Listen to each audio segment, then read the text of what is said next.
تحسبن الله مخلف وعده رسله إن الله عزيز ذو انتقام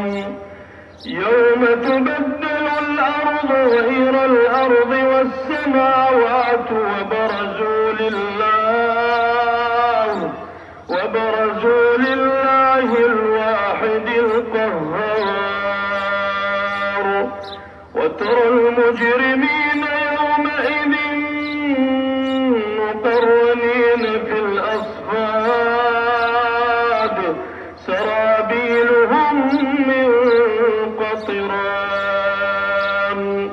وتغشى وجوههم النار ليجزي الله كل نفس ما كسبت إن الله سريع الحساب.